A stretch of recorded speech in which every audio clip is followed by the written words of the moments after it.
Birinci dərsimiz BİRES proqramında ödəniş tapşırıqlarının yazılmasıdır. Ödəniş tapşırıqları bildiyimiz kimi müəssisəmiz tərəfindən digər şirkətlərə bank vasitəsilə müəyyən məbləğin köçürülməsi haqqında bir sənəddir. Yəni ilk növbədə köçürmələrin aparılması üçün biz BİRES proqramında bankımızın adını açmalıyıq və bankımızın adının açılması üçün biz operasiya Spravotnik bankı sənədindən istifadə edəcəyik və bura daxil olduqda görürük ki, bankların adları qeyd olunur. Deyək ki, bizim bankımızın hesabı, bizim müəssisəmizin hesabı Atabankdadır. Və biz burada əlavə etsək, deyək ki, Atabank seçək.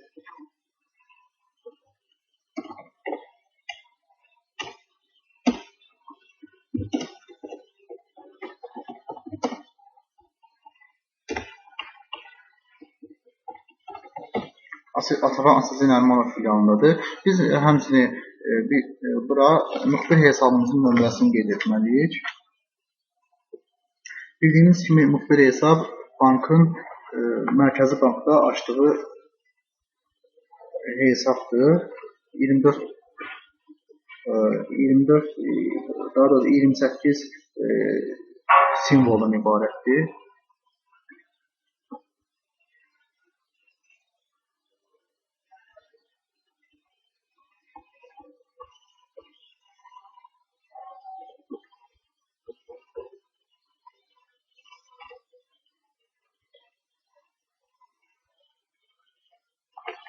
Və müxbir hesabımızın nömrəsini qeyd etdikdən sonra həmçinin biz filialımızın kodunu qeyd edirik burada. BİK yerinə 507 257.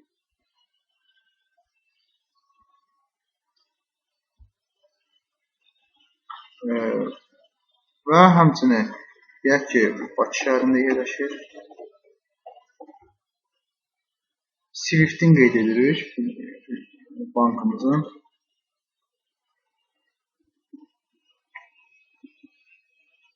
Və həmçinin bankımızın VÖN-ünü qeyd edirik.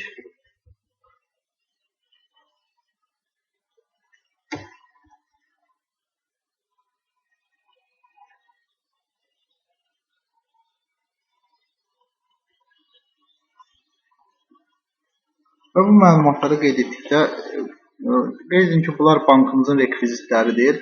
Müxbir hesab qeyd etdiyimiz kimi Mərkəzi Bankda açdığı hesabdır. Kod bankın hər bir filialı üçün ayrıca kod olur. Həmçinin Swift və VÖN isə bank və onun filialları üçün eyni olur. Yəni bunlar dəyişməzdir. Müxbir hesab, Swift, VÖN dəyişməzdir. Yalnız hər bir filialın kodu fərqlənir. Və biz bunu OK edirik. Atabank Asazi Nərmanov filialı. Və həmçinin biz ödəniş tapşırığının yazılması üçün daxil upravleniya denizli sredstva platini poliçini istifadəyə. Ümumiyyətlə, bank köçürmələrimizi edilməsi üçün biz dokument upravleniya denizli sredstva platini poliçini istifadəyə sənədindən istifadə edəcəyik. Və orada daxil olduqdan sonra yeni sənəd əlavə edirik. Və biz bankımızın rekvizitlərini qeyd etdik. İndi isə müəssisəmizin rekvizitlərini qeyd edək. Müəssisəmizin rekvizitlərini qeyd edilməsi üçün burada bank screenshot var. Yəni bank hesab nömrəsi. Yəni müəssisəmizin bankda olan hesablaşma hesabının nömrəsini qeyd etməliyik. Və burada daxil olur bank screenshot. Və yaxud da digər yerdən operasiya Spravotnik bank screenshot. Buradan daxil ola bilərik. Hesablaşma hesabının nömrəsini qeyd edilməsi üçün. Və biz burada yeni əlavə edirik.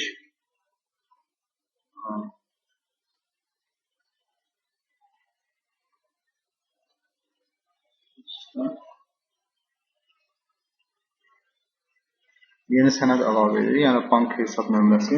Və burada biz bankımızın hesablaşma hesabının, bankımızda olan hesablaşma hesabımızın nömrəsini qeyd edirik.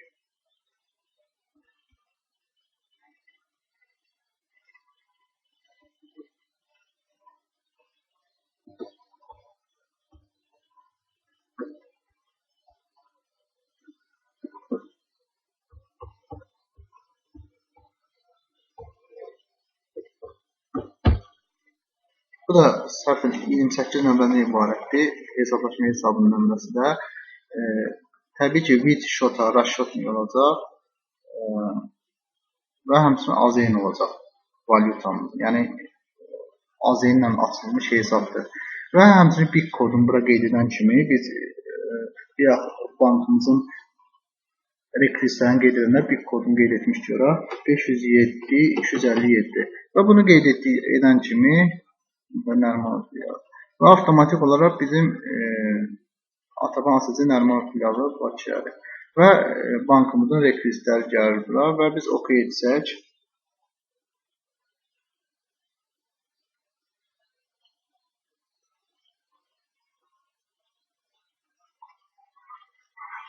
və Ataban ASC Nərmanov filialı. Avtomatik olaraq bankımızın hesab nömrəsi gəldi. Məsələn, şirkətimizin adı və bankımızın hesab nömrəsi daxil olur. Həmçinin biz poliçarter, yəni pulu göndərəcəyimiz müəssisənin adını, müəssisəni qeyd etməliyik. Deyək ki, biz pulu Azərsuya göndəririk. Yəni Azərsudan suya görə, aldığımız suya görə köçürmə edirik. Və bunun üçün biz daxil oluruq spravası, kontragenti. İlk növbədə biz deməli kontragent açaq. Deyək ki,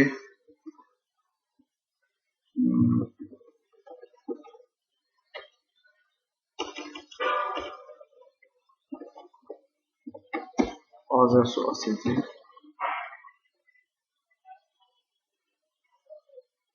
və bu pastavşik olacaq.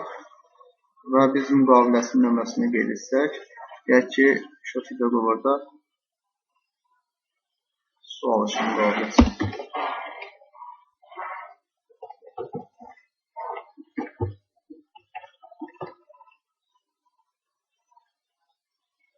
Burada müqavilənin nömrəsini və s. qeyd edirik və s. OK etdikdən sonra bunu OK edirik və həmçinin Azərsuda biz müqavilə açan zaman biz həmçinin burada onun bank hesab nömrəsini qeyd etməliyik.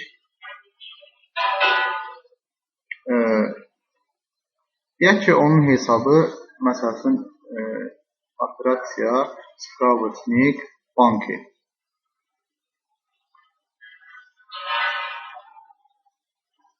Deyək ki, onun da hesabı yenə Atabankın başqa bir filialındadır. Atabank ASC-nin özündədir, mərkəz filialında. Məsələn deyək. Və biz burada onun hesab nömrəsini qeyd edə bilərik. Qeyd etməliyik daha doğrusu. Deyək ki,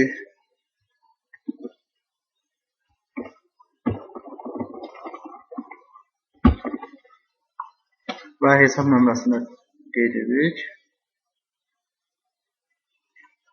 Və həmçinin burada biz BIC kodun operasiya Spravotnik banki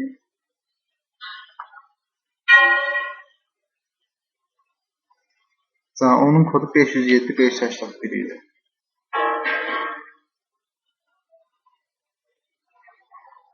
Və bura 507-581 qeyd edən kimi avtomatik Ataban ASC Bakı avtomatik gəldi. Və biz OK etsək.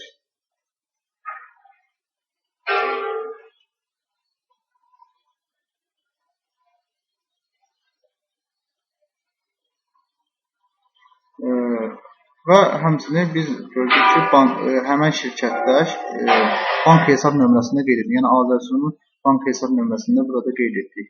Deyək ki, onunki də Ataban ASC-nin mərkəz filialı deyək. Burada müqaviləni qeyd edirik. Burada isə həmən şirkətin bank hesab nömrəsini qeyd edirik. Və həmçinin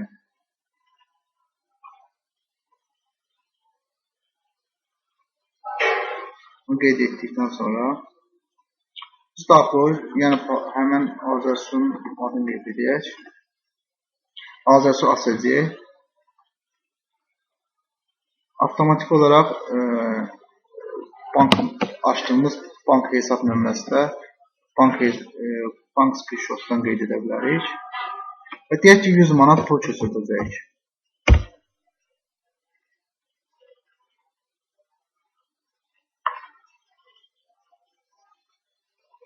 Və qeyd etdikdən sonra 100 manatı biz həmçinin burada peçat yerində qeyd etməliyik ki, nə üçün keçir? Əsas məsələsini tutaq ki, 03, 04, 01,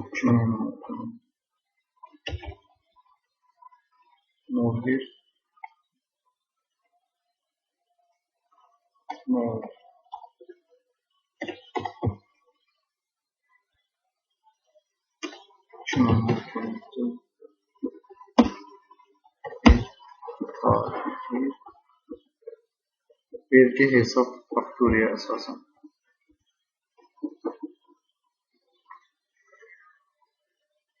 Və biz bunu qeyd etdikdən sonra biz OK etsək,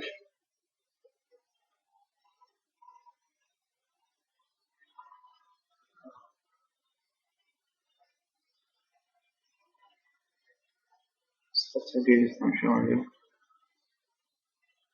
Deyək ki, kommunal xərclər.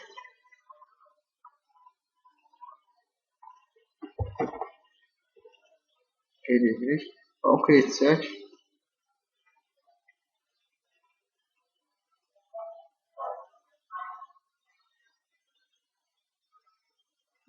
və bizə nə verir?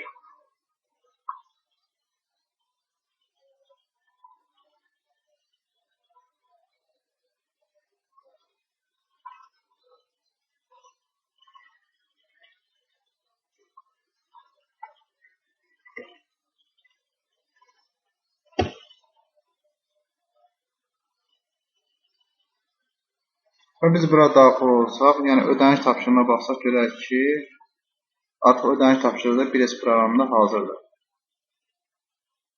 Ödəniş tapşırığının nömrəsi bu ödəyicinin nömrəsi, yəni bizim şirkətin rekvizitləridir. Yox, bu bankımızın rekvizitləridir. Bu ödəyici, yəni bizim şirkətin rekvizitləridir. Bu deməli Atabankın rekvizitləridir. Bu da Azərsun rekvizitləri. Və beləliklə biz ödəniş tapşırığının yazılması qaydası ilə tanış olduq. Bugünkü dərsimiz bu qədər. Gələn dərslərdə görüşənədək. Sağ olun.